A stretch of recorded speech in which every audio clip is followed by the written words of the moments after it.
The Jewish philosopher Martin Buber believed that making promises is one of the essential acts of humanity. As social beings, he said, the way that we engage with the world is by committing ourselves to others and to ourselves.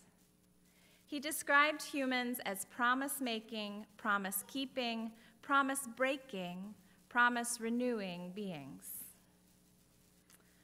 Promises can be very large or they can be very small.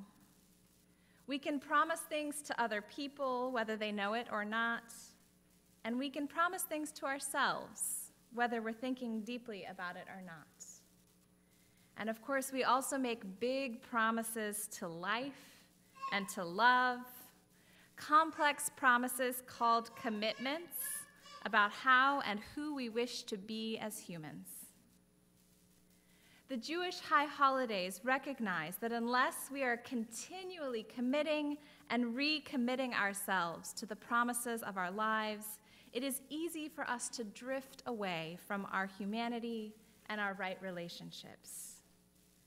Therefore, during the time of the high holy days, they remember big promises, and we take a lesson from that today.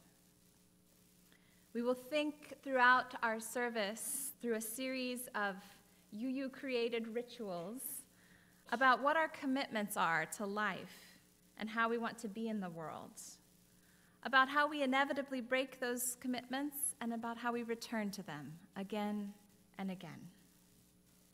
This morning, we recognize that our commitments shape the circle of our relationships, the circle of our communities, and the circle of creation. And so we will ritually create a circle of promise by naming our promises and symbolizing them with flowers. Children who want to help Jamila are invited to come to the table in the center of the room. Margot, do you want to help? Nope. Anybody else want to help? Leah, thank you. Together, they're going to shape a circle of flowers that symbolize the commitments we hold most dear. And so I'd like to ask you, the congregation, to help them by naming out loud, what are some of your most precious commitments in this life? What are some of the promises you most strive to keep? And as I hear you name them, I will repeat them from the microphone so everyone can hear. So you can just shout out, what are some of your most precious promises? Acceptance. Through sickness and health. Kindness. Love one another.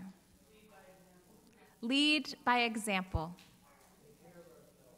Take care of ourselves.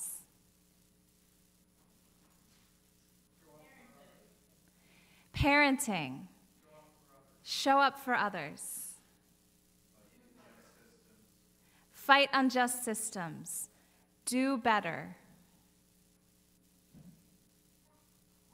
Care for our deep relationship with the planet that sustains us.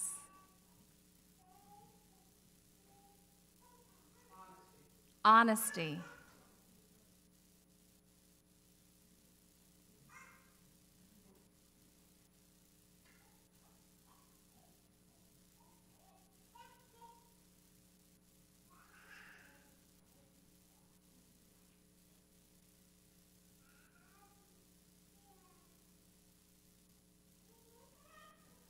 Let us now take a moment to behold the beauty of our promises there in an unbroken circle. Let us behold the poignancy of that beauty. We continue in our ritual on to the point of acknowledging promise breaking. You know, we usually make promises because we really want to keep them. But life is always a little bit more complicated than we imagine. And sometimes our commitments compete with one another in ways that we don't understand. And sometimes we fail each other and ourselves. At this turning of the year, we take a moment to recognize that we have all broken promises to the people we love, and to ourselves.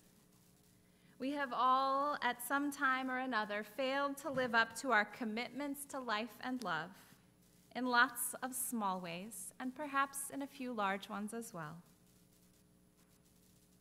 And so I'd like to invite you into a moment of contemplating just silently with yourself the commitments you most regret breaking this year. And in a moment, I will journey around the sanctuary, row by row, and invite you, if you wish to be witnessed, just to silently put a hand over your heart for the promises you may have broken. And as you do, Jamila and the children who wish to help will remove some of the flowers from our circle of promise, representing the ways our circle is damaged when we cause harms, small or large. So let us now enter a moment of solemn contemplation for all those promises that inevitably are broken and the ways our circle becomes less whole.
Jamila wants me to share with you that it was really hard for the kids to take away flowers from that beautiful circle and leave holes in it. It's a hard thing to do. It's hard to acknowledge. And one of the things that I grapple with on top of the ways that I have broken my commitments and known that I broke my commitments is that I also know there must be some ways I've broken my promises as a human and not known it. Because we live in a very big, very tangled up world amid many forces of oppression and violence. And there are ways we have been part of intense harm without ever knowing it. Supremacy systems and empire trick us into leaving a trail of broken promises to humanity in our wake. And that is something to grieve as well. So I invite you now to put your hand on your heart one more time for all the broken commitments we don't even recognize or understand.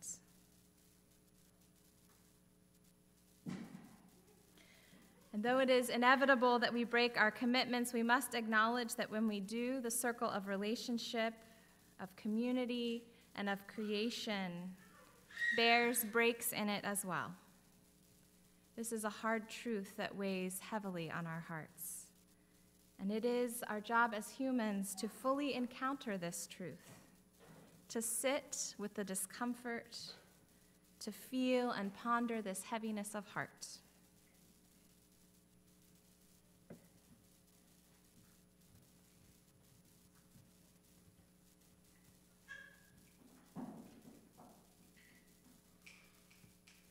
We all make mistakes. There's something reassuring about that. Looking around this room at people I know to be good people, trying to do good in the world, that I'm not the only one who makes mistakes, who hurts people I want to care for. When we feel like we are the only one who makes mistakes, it's hard to face. Maybe we try to pretend it didn't happen. Maybe we worry and worry about it, but don't know what to do about it. Maybe we are afraid that if people knew our mistakes, they wouldn't like us anymore. But look around. Everyone here has made mistakes. Everyone.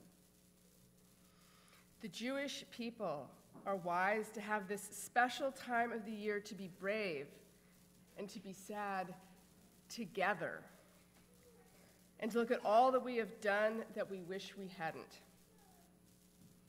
And then to do what we can to make it better. And even when we can't make it better, just to say the words, I am sorry. Let's say that together to whomever or whatever it needs saying. I am sorry.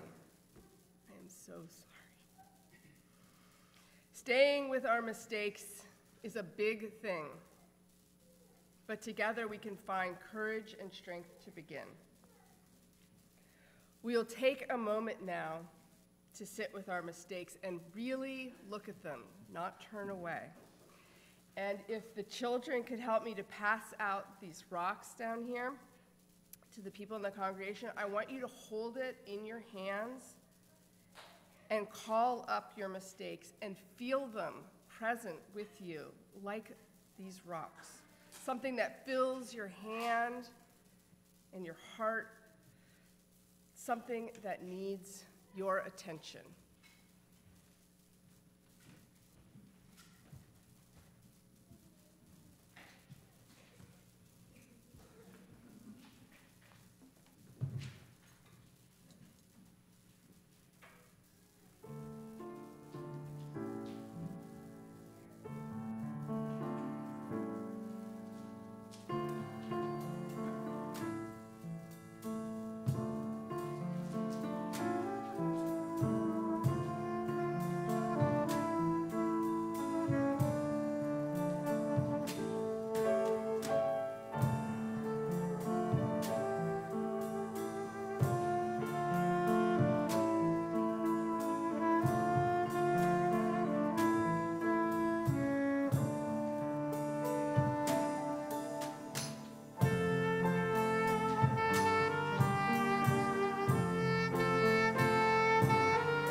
I will now continue in prayer with the words of the Rabbi Jack Reimer.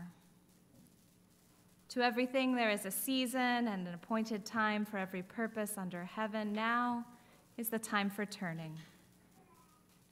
The leaves are beginning to turn from green to red to orange. The birds are beginning to turn to storing their food for the winter. For leaves, birds, and animals, turning comes instinctively, but for us, turning does not come so easily. It takes an act of will for humans to make a turn. It means breaking with old habits, admitting where we have been wrong, and this is never easy. It can mean losing face or starting all over again, and this is always painful.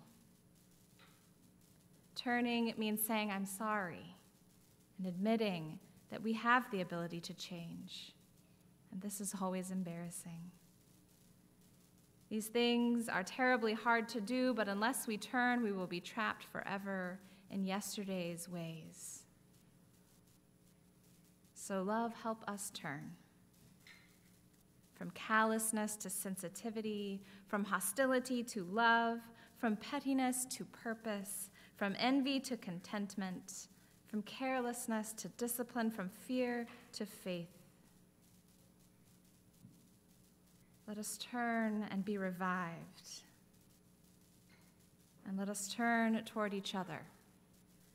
For in isolation there is no life. But let us hold one another in the greater circle, that even when broken, holds us all up. Amen. And the beauty of this time of year is indeed its turning. We are promise-making, promise-keeping, promise-breaking, and promise-renewing creatures.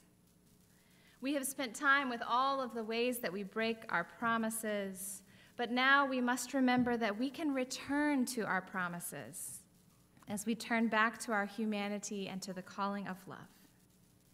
Every year, every day, every minute, the chance comes around again to renew our promises. And how do we do that? We apologize for our mistakes, we make amends, and then we just try again. We try again. Knowing that our amends won't take away the hurt or restore comfort, but can restore our humanity and can perhaps reshape our circle, which will never be the same, but can always be restored. And so we now invite each of you to join in this next part of our ritual, because we're going to fill in the gaps in that circle. Take our stones that we've meditated on and infused with our regret and our hope, and we're going to fill in the gaps in the flower circle, remembering that our mistakes through the work of atonement become a part of that circle, and that we can return to that circle as we turn back to our promises with life and love and back to our most humane selves. We cannot undo harm, but we can renew our promises, and so doing, build something new, even amid the gaps and broken places caused by our mistakes.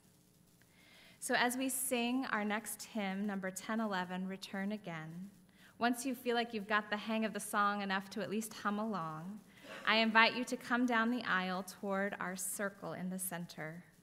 Carry your stone and then place it in the circle, thinking about the concrete things you will do to restore yourself to your promise and to renew all of your commitments to this life.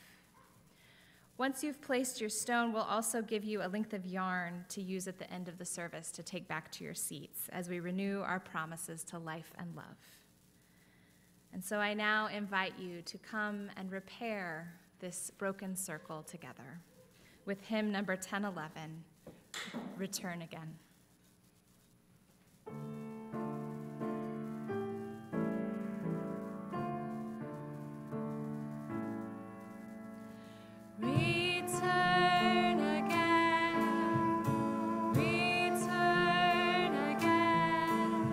Return to the home of your soul.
Behold the circle of our community and our covenant, remade again whole and holy, not only by our commitments, but also by the recognition of our mistakes, and energized by the work we do to return, repair, and begin again.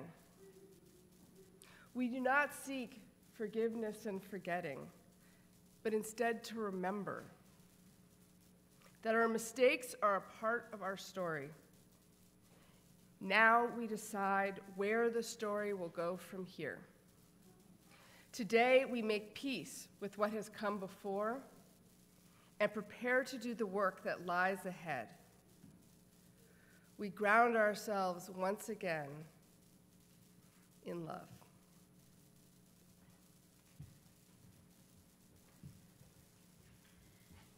Every new year, every new day, every new moment is another chance to build, break, and renew our circle. It is only by this continual dance of renewal that the circle of humanity and of creation grows and is kept whole. So let us now take a moment to renew our promise. As we sing the centering song we've been singing together all month about weaving all the dark and bright threads of our life together, take a moment to think of a very concrete promise you want to recommit yourself to today.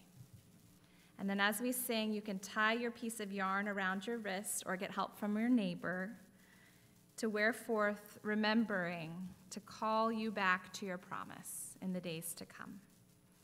And so let us recommit ourselves, reweave the beautiful circle of life, and sing together.